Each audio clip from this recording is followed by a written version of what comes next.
Afternoon, Frank. Hi. Could you just give us the team news first of all for the Everton game? Yeah, we're the same. We're the same as we were in midweek. Hakim Ziyech, we know, and Callum are out for around a couple of weeks. Christian Pulisic had a tiny bit of awareness off the back of the Leeds game, in one of his hamstrings, but he's training normally, so we should be as we were. Carlo Ancelotti will be in the home dugout on Saturday. Just give us an idea where he ranks in the managers you've played under, and is there any attribute that he has that maybe you've taken into your managerial style? I would never try and take something off someone as such. You can be influenced by people, and I was heavily influenced by him as a player and as a man at the time. He's right at the top when I speak about the managers that I work with. For everything about him, his huge success he's had in his career at various clubs, and one-to-one I found him a great coach, a great man, and as I say, he influenced me, and I very much look forward at all times to seeing him and speaking to him. Frank, I'm sure you would have seen the players walking off in Paris on Tuesday. Did that feel like a big moment, a seminal moment perhaps in the fight against racial injustice? And if anything like that happened with your team, with your coaching staff, would you encourage them to walk off? I'm not sure about seminal moment. It was an important moment, as all these things are, as the world moves on and we try to move in the right direction. I wouldn't want to comment on a situation as opposed to a possible situation in the future. We would always see that. I think everyone knows how we at Chelsea feel about racism and equality, and I certainly, as manager of the club, feel the same, and it's my job to be the front line of that for us. Just a final one from me. The man at the forefront of what happened there was Demba Ba, someone that you've played alongside. What would your message be to him just now? I don't have a message for Demba Ba. Sorry, I don't. I play with Demba. I get on well with him, but I honestly don't know enough, Thomas, to be honest, about the situation close up. So I don't want to get too involved in that. As I say, I just want to reiterate where we stand on these things. I think we've been very clear about it. Thanks, Thomas. Let's go to Nick. Hi, Frank. Good news on Christian then, if he's avoided injury. You must be relieved on that. And just on a separate note, just on Jorginho, obviously stuck to his guns with his penalty style and converted the spot kick the other night. You must be delighted with that and just his sort of attitude to everything overall at the moment, because he seems, he's whenever called upon, he's putting it in, and he's turning in the performances for you.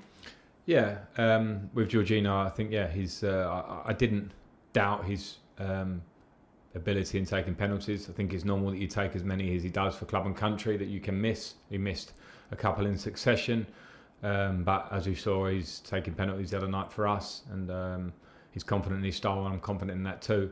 So that's not a problem. And he gives everything. Vice captain of the club whenever he plays, whenever he trains, how he acts. So I'm delighted with him, and with Christian. Christian is, it's a work in progress. I don't want to call this an injury that he had in midweek. If the game had been a different type of game, it may have been one where I would have felt I would have used him. We know his abilities. That's very clear. He showed them when he came on against Leeds last week.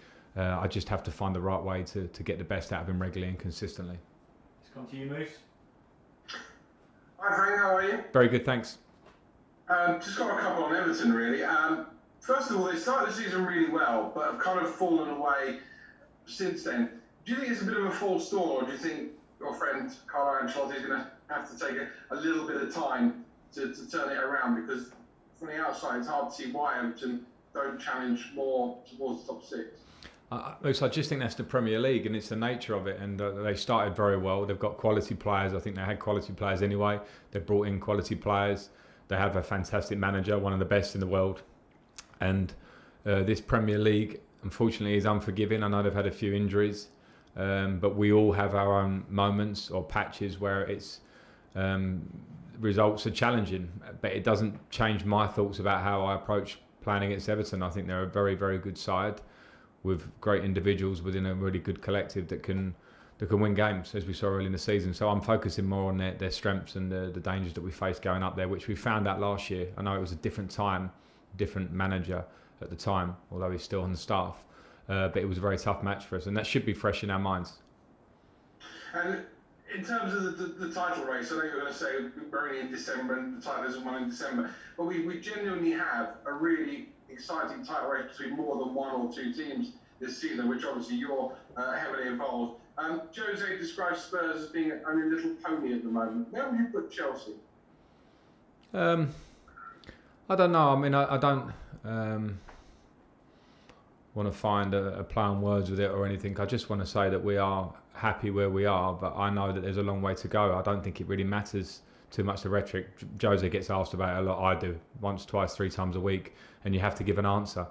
I think with Tottenham, they've got fantastic players and a really strong squad.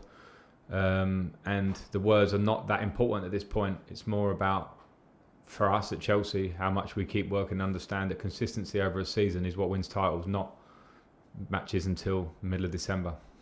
Alistair at BC. Hi Frank, I just wondered, just picking up on that, are you ahead of where you expected so far this season? It was really hard to have clear expectations because of the variables at the start of the season, the COVID times, pre-season, new signings, some injuries, and I didn't know how that would pan out, and we didn't have enough time. And you'd normally have a long pre-season to factor these things in and try and work through them, and we didn't. So I think it was slightly false at the start of the season for us in some of the performances and results. And at the moment we're getting very good performances and results, and the reality is we're probably somewhere in the middle of that, and we need to make sure the consistency is something we find going forward. So I'm not sure where we are compared to expectations. I always want more, and that's just where I'm at the moment. I'm going to finish this section with a question from Andy Sixsmith. Go ahead, Andy. Hi Frank, just given how hectic this season is with COVID and everything surrounding it, I know Champions League is clearly an important competition for Chelsea, but how important is it to just have the Premier League for the next couple of months to focus on, given the hectic schedule? Yeah, it's important, and it's why it was very good for us to win our group in the Champions League and get a real confidence booster, and then put that away until that starts again in the new year, and to focus on what is a busy schedule. If you look at our next 4 games, Everton, we'll go to Wolves, we have West Ham, we have Arsenal on Boxing Day. And you see exactly how challenging that is in a short space of time, because they all are really strong teams. So it's important for focus. It's important for the squad to understand that this Premier League is so tough and so unforgiving that if we drop our standards, we won't be where we want to be. So yeah, focus all on the Premier League. Thanks. That ends the broadcast section. Let's move to a